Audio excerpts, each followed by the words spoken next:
زسكلاد كهايل كبر وسبحان وزسكلاد أمانويل أملاك يلك كهايل كبر وسبحان أمانويل أملاك يلك كهايل كبر وسبحان وزسكلاد ክርስቶስ ለከ ኃይል ክብር ወስብሐት ወዘስክራለ ወእግዚእ ኢየሱስ ክርስቶስ ለከ ኃይል ክብር ወስብሐት ወዘስክራለ ኃይልየ ወፀወንየ ውእቱ እግዚእ ወንየ ውእቱ እግዚእ ዘኮንከኒ ረዳእየ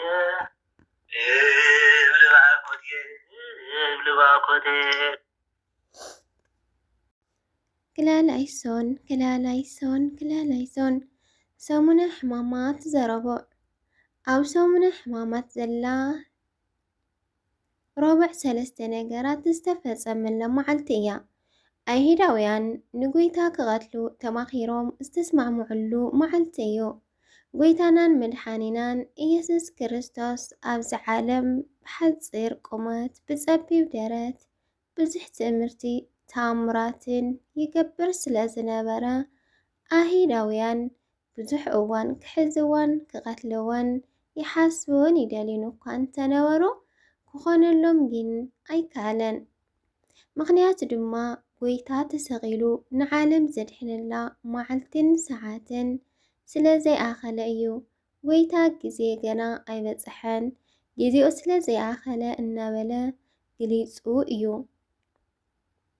እዛ ዕለት እዚኣ ኣይሁድ ሊቀ ካህናት ጸሓፍትን ንጎይታ ከመይ ገይሮም ከም ዘሕዝዎ ምኽሮም ዝፈጸሙላ ዕለት ሰለስተ ነገራት ዕለት ምኽሪ ኣይሁድ መዓልቲ ምኽሪ ተባሂላ ትጽዋዕ።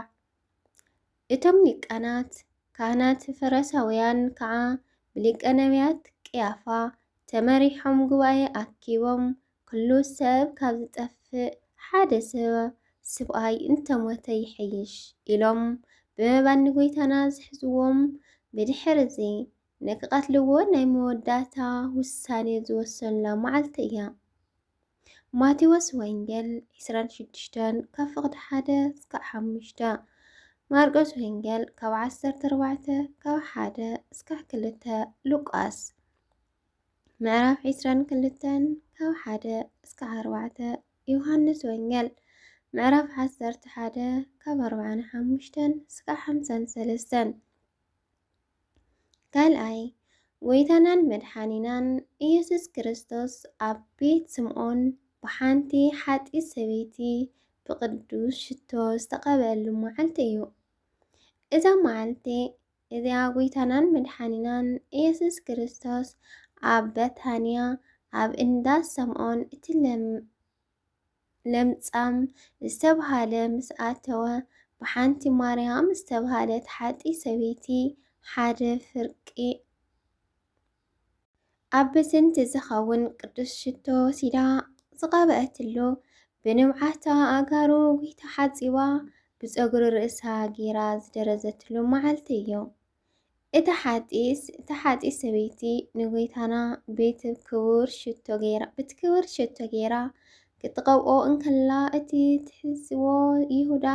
ዘትሕዞ ይሁዳ ተሓዚ ምሕፍዳ ስለ ዝነበረ ካብኡ እውን የልዕል ስለ ዝነበረ እዚ ክቡር ሽቶ እዚስ ተሸይጡ ንዲኻታት ዘይወሃብ ኢሉ ብተንኮል ዝተዛረበሉ ዕለት እውን እዩ።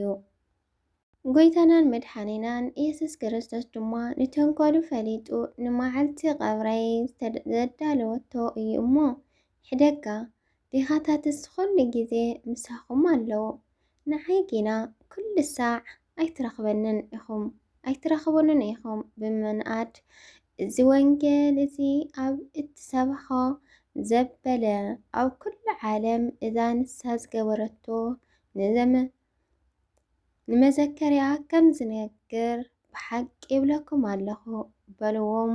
ማቴዎስ ወንጌል 26 ካብ 6 እስካብ 13 ዮሐንስ ምዕራፍ 12 ካብ 1 እስካብ 8 እዚ ዘረድአና እቲ ሰናይ ዝገበረ ኩሉ ግዜ እናተዘከረ ከም ዝነብር ኣብ ቅድሚ እግዚኣብሔር እውን ሞገስ ከም ዝረክብ ዓስቢ እውን ከም ዝቕበል እዩ እሞ ቅዱስ እግዚኣብሔር ኣብታ እትመጽእ መንግስቱ ክዝክረና ሰናይ ነገር ክንገብር ይግበአና።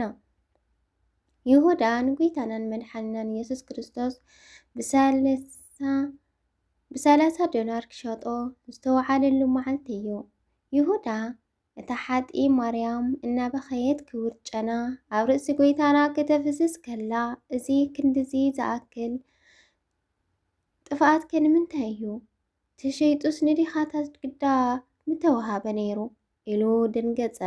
ዲኻታትስ መሲሉ ምቕራብ ኣብ ውሽጡ ንዝነበረ ፍቅሪ ንዋይ ኣግህዶ ዝተዛረበ እዩ። እቲ ዘቕረቦ ሓሳብ ቅቡል ኮይኑ ስለ ዘይተረኸበን ነቲ ብምሻጥ ጨና ክረኽቦ ዝኸኣለ እሞ ዝሰኣኖ ገንዘብ ክከሓስ ኣብ ልቡ ዝሓደረ ፍቅሪ ንዋይ ኣገዲድዎ ናብቶም ጸላእቲ ጎይታ ከደ። ይሁዳ ጸሓፍቲ ፈሪሳውያን ኣብ ልዕሊ ጎይታ ክትርእ ጽልኢ ከም ዘለዎምን ክሕዝዎ እውን ይደልዩ ከም ዝነበሩ ኣጸቢቑ ይፈልጥ ስለ ዝነበረ ናብኣቶም ከይዱ ኣነ ናባኻትኩም ኣሕሊፈ ክወስ እንታይ ትብኒ በሎም። ንሳቶም ከዓ 30 ቅርሺ ብሩር ወይ $30 ሃብዎ። ማቴዎስ ወንጌል ምዕራፍ 26 ካብ ፍቕዲ 14 እስካብ 14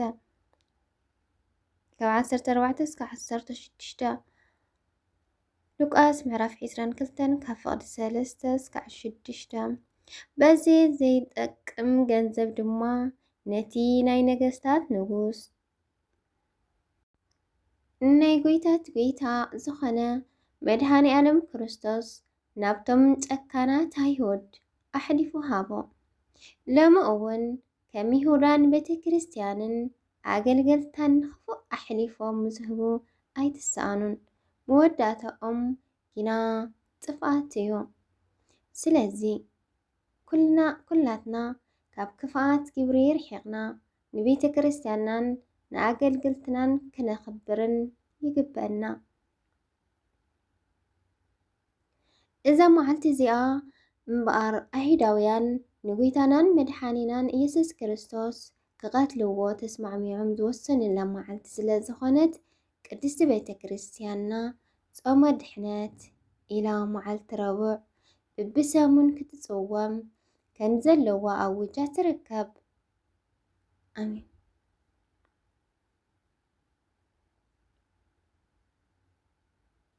ወስብሐት ለእግዚአብሔር።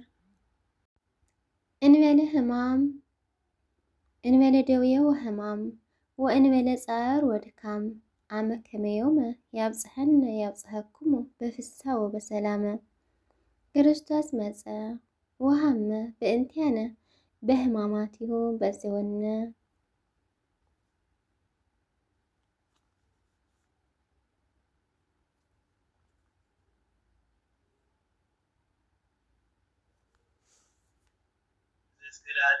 ከኃይል ክብር ወስብሐት ወዘስከላለ አማኑኤል አምላኬለ ከኃይል ክብር ወስብሐት አማኑኤል አምላኬለ ከኃይል ክብር ወስብሐት ወዘስከላለ ክርስቶስ ከኃይል ክብር ወስብሐት ወዘስከላለ ኢየሱስ ክርስቶስ ከኃይል ክብር ወስብሐት ወዘስከላለ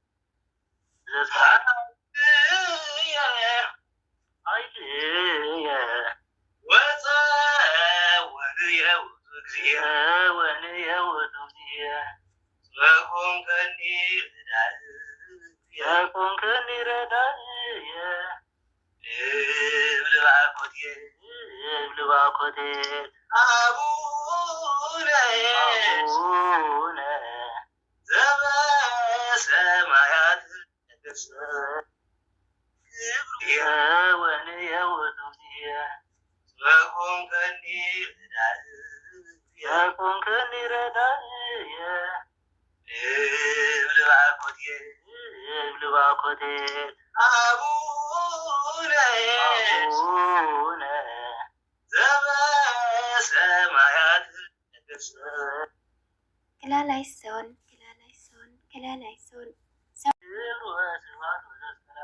አማኑኤል አምላኬለ